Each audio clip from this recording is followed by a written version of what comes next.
आज बातमी तुकाराम मुंढे यांच्या विभागाच्या कारवाई संदर्भात आहे। कारण महाराष्ट्रामध्ये अन्न औषध विभागाच्या अधिकाऱ्यांकडून धडक कारवाई सुरू आहे, पण कारवाई एकतर्फी नको अशा शब्दांमध्ये हायकोर्टानं चांगलंच फटकारलंय। मंत्रालयातल्या कॅन्टीनवरून धारेवर धरल्यानंतर पाहणीसाठी कोर्टानं या कॅन्टीनमध्ये थेट वकील पाठवले। नेमकं काय घडलंय बघूयात। तुकाराम मुंढेंच्या अन्न औषध प्रशासन विभागानं नवी मुंबईमधल्या पंचतारांकित हॉटेलचा परवाना निलंबित केला आणि प्रकरण थेट हायकोर्टात आलं।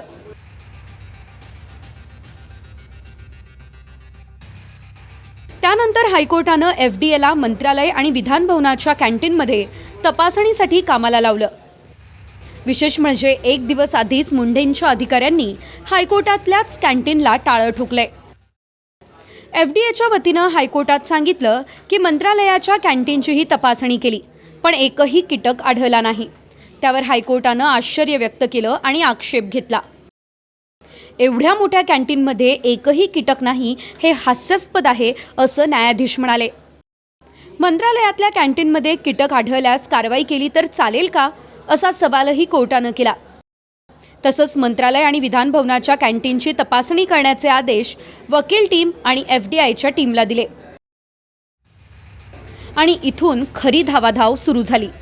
हायकोर्टानं आदेश दिल्याचा मेसेज मंत्रालयातल्या कॅन्टीनपर्यंत आला, त्यामुळे साफसफाई सुरू झाली होती। त्याचवेळी वकील आणि एफडीआयच्या टीमनं धाड मारली। या टीमनं किचनचीही पाहणी केली आणि इथल्या कर्मचाऱ्यांनाही काही प्रश्न विचारले। किचन नंतर धान्य ठेवलेल्या गोडाऊनमध्येही छापा टाकला।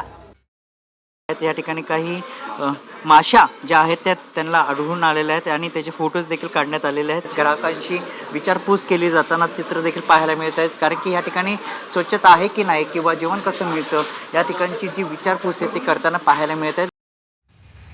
मंत्रालयानंतर वकील आणि अधिकाऱ्यांची टीम विधान भवनाच्या कॅन्टीनमध्ये आली।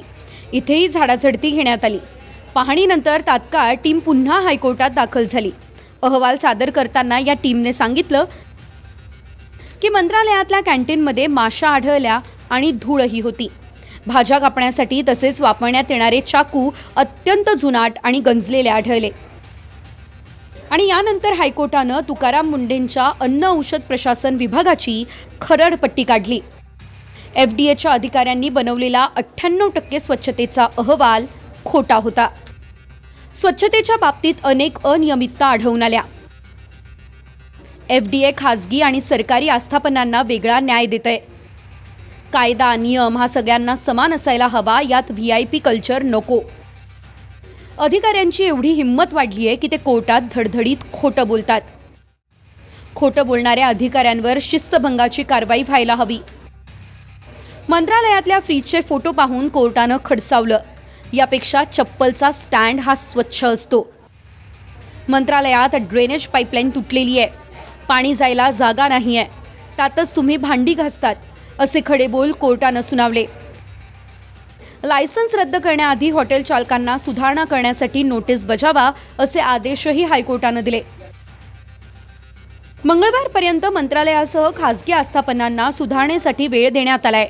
यानंतर पुन्हा एफडीआय तपासणी करणार आहे। तर मंत्री भुजबळ आणि आमदार संजय गायकवाडांनी तुकाराम मुंढेंचं कौतुक केलंय। बघा, मी 30-40 वर्षापासून मंत्रालयामध्ये किंवा कॅन्टीनमध्ये इकडे आम्ही जेवण करतो, पण मागचा प्रकार महाराष्ट्राने बघितला आहे की मी चिडून माझी काय भूमिका होती। आज जर हायकोर्टाला याची दखल घ्यावी लागते तर कल्पना करा की महाराष्ट्राचं सर्वोच्च जे स्थान आहे ते मंत्रालय आहे, कारण हे सगळीकडे असंच आहे। आज रस्त्यावर म्हणजे पनीर येणं आता बंद झालं, आता बोगस दूध बंद झालं, बोगस तूप येणं बंद झालं।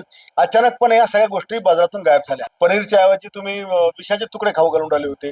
तर हे जे एक अधिकारी महाराष्ट्रामध्ये सगळं कारवाई करतो, तर निश्चितपणे त्याचंही अभिनंदन केलं पाहिजे आणि ह्या कारवाया महाराष्ट्रभर झाल्या पाहिजे। तेव्हा कुठं राज्यातल्या तरुणांचं, मुलांचं, महिलांचं, वृद्धांचं आरोग्य चांगलं राहील। बऱ्याच वर्षांनी या विभागाला जाग आल्यासारखं वाटतं आहे। तुकाराम मुंढे हे एकमेव असे अधिकारी भेटलेले आहेत।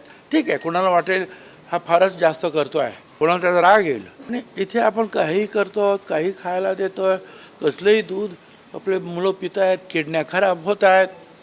हे सगळं जर थांबवायचं असेल तर तुकाराम मुंढे यांना सगळ्यांनी पाठिंबा दिला पाहिजे असं माझं मत आहे।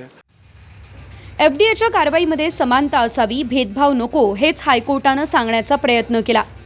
आता पुढची सुनावणी 6 ऑगस्टला होणार आहे. मयुरेश जाधवसह कृष्णा गायकवाड, TV9 मराठी, मुंबई.